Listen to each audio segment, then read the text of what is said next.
Rashmika to please come forward. Hearty welcome once again. Thank you. So, girl friend trailer చూసిన తర్వాత నిజంగా మరొకసారి ఫిదా అయిపోయాము ఫర్ యువర్ అమేజింగ్ పర్ఫార్మెన్స్.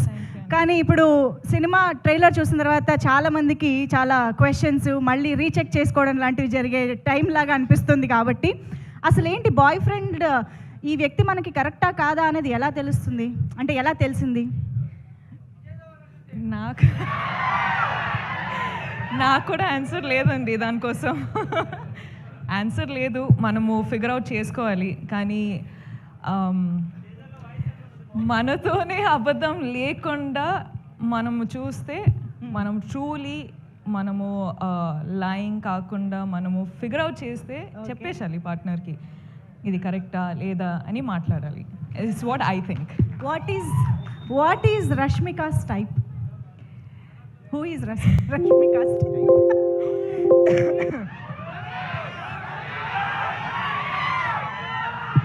అందరికీ తెలిసే, అక్కడి నుంచే వచ్చిందంట ఆన్సరు. అంతే అంతే అంతే అంతే. నో బట్ సీరియస్లీ భూమా చాలా చాలా వెయిట్ ఉన్న క్యారెక్టర్, చాలా ఎమోషన్స్ కనిపిస్తూ ఉన్నాయి. రష్మిక భూమాకి ఎక్కడైనా రిలేట్ అయ్యారా at any point, any emotion, anything? నాకు భూమా అనే క్యారెక్టర్ విన్నప్పుడు, నాకు గర్ల్ ఫ్రెండ్ అనే స్టోరీ నరేట్ చేసేటప్పుడు నాకు ఒక్కటి ఏమనిపించింది అంటే మన అందరి లైఫ్లో జరిగే సిచ్యువేషన్ ఇది. అంటే చాలాసార్లు లవ్ స్టోరీ అన్నట్టు అంటే ఒక విధానం చూపిస్తారు, కానీ ఇది the girl friend is also love story, but love story in a way that people have not seen before. Okay, అంటే ఆ సెన్సిటివ్ టాపిక్స్ ఉంటాయి కదండి, అంటే మనము బెస్ట్ ఫ్రెండ్స్ తోటి మాట్లాడుకుంటాం కానీ బయట వాళ్ళతోటి మాట్లాడము. అవును, అట్లాంటి లవ్ స్టోరీ ఇది. సో ఇప్పుడు మనకు సినిమా చూస్తే బెస్ట్ ఫ్రెండ్తో మాట్లాడినట్టు ఉంటుందంట, అంటే చాలా కాన్వర్సేషన్స్ స్టార్ట్ అవుతాయండి. ఓకే, అదనమాట సంగతి. మనం గర్ల్ ఫ్రెండ్తో చాలా రిలేట్ కాబోతున్నాం అని అర్థమైంది. So over to you Rashmika, మీ ఫ్యాన్స్తో మీ ఆడియన్స్తో మాట్లాడుకోవచ్చు. హాయ్ అండి, thank you so much. Thank you so much, మీరు అందరూ వచ్చారు, సపోర్ట్ చేస్తున్నారు, ఇంత ప్రేమ చూపిస్తున్నారు. So thank you so much, అందరికీ వెల్కమ్. మొదటి ఏం స్టార్ట్ చేయాలంటే I think I love you రా. ఇప్పుడు ఈ కొన్ని ఇన్సిడెంట్స్ జరుగుతున్నాయి కదండి, అంటే ఇప్పుడు bus burning and all of that is happening. ఇప్పుడు ఇన్సిడెంట్స్ జరిగేటప్పుడు ఐ ఫీల్ చాలా పర్సనల్గా అయిపోతుంది అని, ఎందుకో నాకు అర్థం అవ్వట్లేదు ఎందుకో అని, but it feels very personal. So I'm very sorry to all the families. కేర్ఫుల్గా ఉండండి, కేర్ తీసుకోండి అని చెప్పొచ్చు, కానీ ఆ సిచ్యువేషన్ వచ్చేటప్పుడు we are all helpless. So I'm extremely sorry, ఏం చెప్పాలో నాకు అర్థం కావట్లేదు. So again I'm very very sorry. అంటే ఇప్పుడు గర్ల్ ఫ్రెండ్ ట్రైలర్ చూసారు, I hope you like it.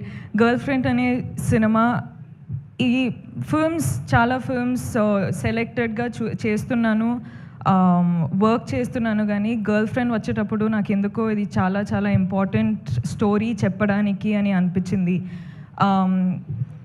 నాకు నంబర్స్, సక్సెస్ అవన్నీ నాకు తెలియదండి. నాకు ఒక మంచి సినిమా, మంచి స్టోరీ చెప్పాలి, నా ఆడియన్స్ నా ఫిల్మ్ చూడడానికి వచ్చేటప్పుడు ఏదో ఒక ఫీలింగ్తో బయటకు వెళ్ళాలి అని నేను నా సినిమాలు చేస్తానండి. అండ్ ఇదొక సినిమా, గర్ల్ ఫ్రెండ్ అనేది రైట్ టైంలో, రైట్ కాన్షియస్లో రైట్ డెసిషన్ తీసుకున్నానని అనిపిస్తుంది.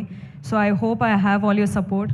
మన అందరికీ పెద్ద పెద్ద డ్రీమ్స్ ఉంటాయి, కానీ వీళ్ళందరూ లేకపోతే ఆ డ్రీమ్స్ ఏం రియాలిటీ కాదు. So thank you so much Rahul sir, KV sir, గీతాజ్ sir, thank you so much Arvind sir, thank you Vidya, thank you Dheeraj sir, SKN గారు, సార్ వాసు గారు, మీ స్పీచ్ అసలు అదిరిపోయింది దాని గురించి.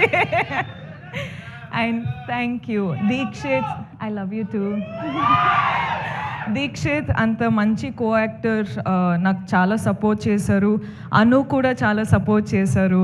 I really wish you was here. Hesham sir, thank you so much for the music. And మీరందరూ audience చాలా ప్రేమ ఇస్తున్నారు, చాలా సపోర్ట్ చేస్తున్నారు. I love you, I do this for you. You are the most important thing in my life for me. Thank you so much. And I love you again. Love you Rashmika, thank you so much. Very very happy to see you again. మళ్ళీ ఇలాంటి ఒక మా అందరికీ relate అయ్యే రోల్లో చూడడం ఇంకా ఇంకా హ్యాపీగా ఉంది. Very very much looking forward to see you as Bhuma. So yes.